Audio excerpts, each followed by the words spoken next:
అందరికీ మరణాత.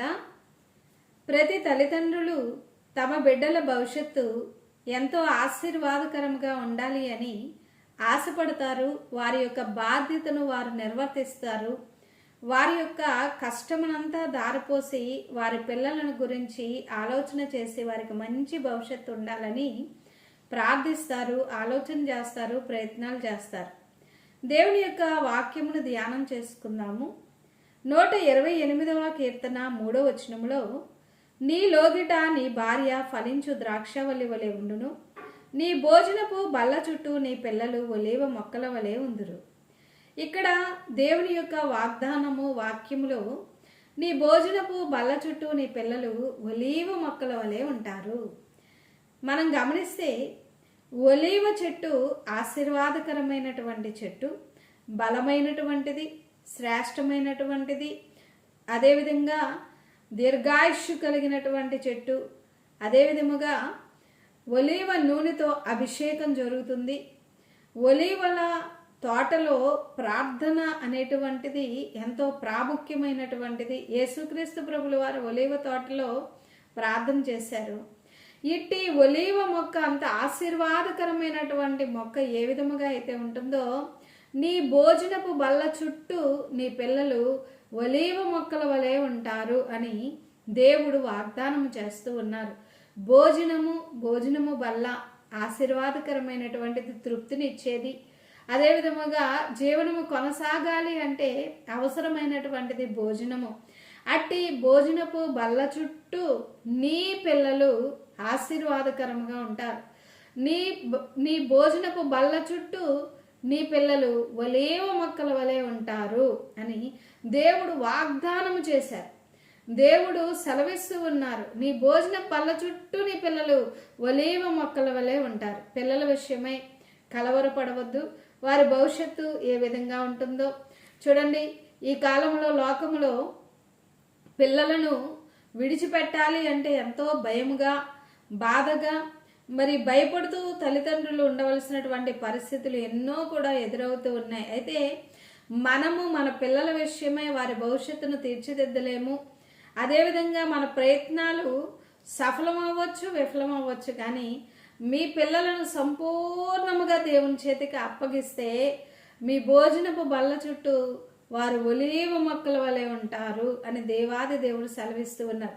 వారి చదువు విషయంలో కానివ్వండి, ఉద్యోగ విషయంలో కానివ్వండి, వారు చేసేటువంటి ప్రయత్నాల విషయంలో కానివ్వండి, మీ పిల్లలు మీకు సంతోష కారణంగా ఉండాలి అంటే వారి కొరకు ప్రార్థన చేయండి, వారిని ఆశీర్వదించండి. అదేవిధంగా వారిని సంపూర్ణంగా ప్రభు చేతికి అప్పగించండి. ప్రభు పని కొరకు ప్రోత్సహించండి.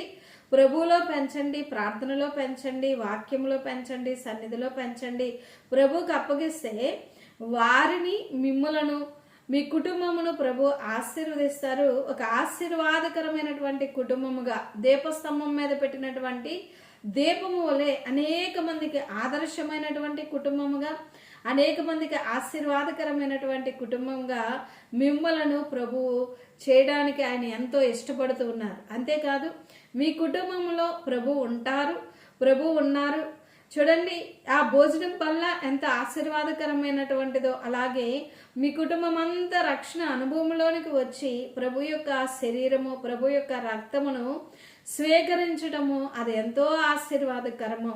భోజనపు బల్ల రాజే స్వయముగా వేస్తారట. కాబట్టి మన కొరకు సిలువలో ప్రాణం పెట్టి, మన కొరకు రక్తమును కార్చి, మన కొరకు సమాధి చేయబడి, మన కొరకు పునరుద్ధానుడై తిరిగి లేచి ఆరోహణమై పరలోకములోనికి వెళ్ళి మరలా తిరిగి రానై ఉన్నటువంటి దేవాది దేవుని యొక్క తలంపుతో బిడ్డలను గురించి, కుటుంబం గురించి, పరిస్థితుల గురించి ఇటు తలంపులు కలిగి కృంగిపోవద్దు. కానీ దేవుని వైపు చూస్తూ సంపూర్ణముగా మిమ్మలను మీరు, అలాగే మీ బిడ్డలను, వారి భవిష్యత్తును ప్రభువుకి అప్పగించుకోనండి.